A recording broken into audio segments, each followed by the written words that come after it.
alien Beastwoman stole my blanket and turned it into our mating nest. The first night I spent on Tertia 9 was not the way the Colonial Exploration Council brochures had promised. Instead of quiet skies and a temperate forest floor, I had a broken tent pole, a malfunctioning heat coil, and one thin survival blanket that barely kept the alien chill at bay. The jungle was alive with strange chirps and guttural roars, the kind that made a man pull the blanket tighter over his shoulders and pray his weapon wouldn't jam if he had to use it. I had just drifted into a shallow sleep when I heard it, the crunch of heavy footsteps, deliberate, too close. My hand shot to the sidearm at my hip. Then the shadow fell over me. She wasn't human, not even close. The creature towered nearly 7 feet tall, all corded muscle under fur that gleamed silver blue in the moonlight. Her face was half wildcat, half woman, sharp cheekbones, slit-pupiled amber eyes, and fangs that caught the starlight. Her ears twitched as she sniffed the air, nostrils flaring. She wore nothing but leather straps and beads, ceremonial perhaps, and across her back hung a massive spear carved from bone. And in her clawed hands, she held my blanket. I sat up, half in shock, half in outrage. "Hey! That's mine!" She growled, low and throaty, a warning. Yet instead of attacking, she crouched at the edge of my ruined tent and spread the blanket across the ground. Her claws were careful, deliberate, tucking its corners into the earth and piling moss atop it. She moved with instinctive precision, arranging, layering, shaping. A nest. I blinked, unsure if exhaustion had finally cracked my mind. When she finished, she glanced back at me.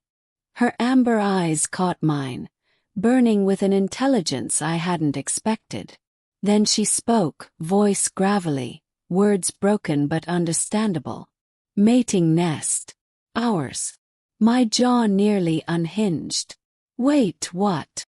She patted the blanket firmly, then gestured for me to lie down.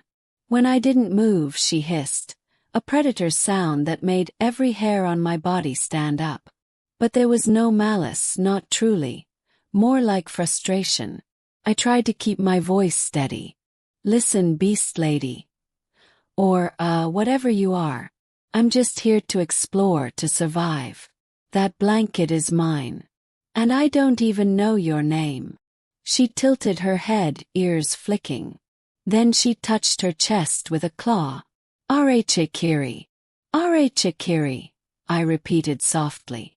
My breath caught when she gave me a slow, approving nod, as though the act of naming made us bound somehow. For a moment, the night was still, filled only with the drone of insects and the far-off howls of unseen predators. Then the ground shook. From the tree-line emerged 3 scaled creatures, their eyes glinting red, their tongues flicking between serrated teeth. The jungle lizards of Tertia 9, apex hunters, fast and merciless. They fanned out, circling. I scrambled for my weapon, heart pounding. Arachikiri rose to her full, terrifying height, spear poised. Her fur bristled, her fangs bared. The first lizard lunged. My blaster roared, searing a hole through its chest. It collapsed with a shriek. The second darted sideways, but Arachikiri was faster, her spear piercing its skull in a single brutal thrust. The third creature was cunning, circling behind me. I spun, firing, but the blaster whined, dead cell. The lizard launched. Before its teeth could close around me, Arachikiri slammed into it, claws raking. Her roar shook the trees. Blood splattered the moss. With savage strength, she ripped its throat open and hurled it aside. Panting, chest heaving, she turned back to me. Her amber eyes burned, and in them I saw not just the fury of a predator, but something else, possession, protectiveness. She dropped her spear and stalked closer. I stumbled back, my legs weak, until I hit the edge of the half-made nest. Arachikiri crouched low, so close I could feel the heat radiating from her body. She pressed her clawed hand to my chest, not hard enough to break skin, but enough to pin me where I sat. Her voice rumbled like distant thunder. "Mate strong. Mate mine." I swallowed hard, torn between terror and something far more complicated. Her breath was hot against my cheek, her fur brushing my arm. And when she curled herself around me, pulling the blanket over us both, I realized resistance was useless. The nest wasn't just hers, it was ours now. Morning came, and the jungle light spilled across the clearing.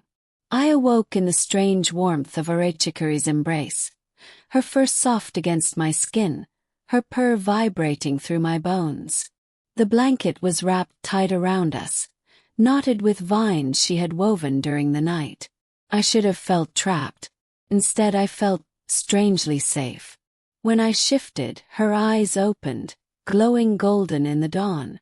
She pressed her forehead to mine, a gesture that felt ancient, ritualistic. Then she whispered one word in her gravelly tongue. "Home."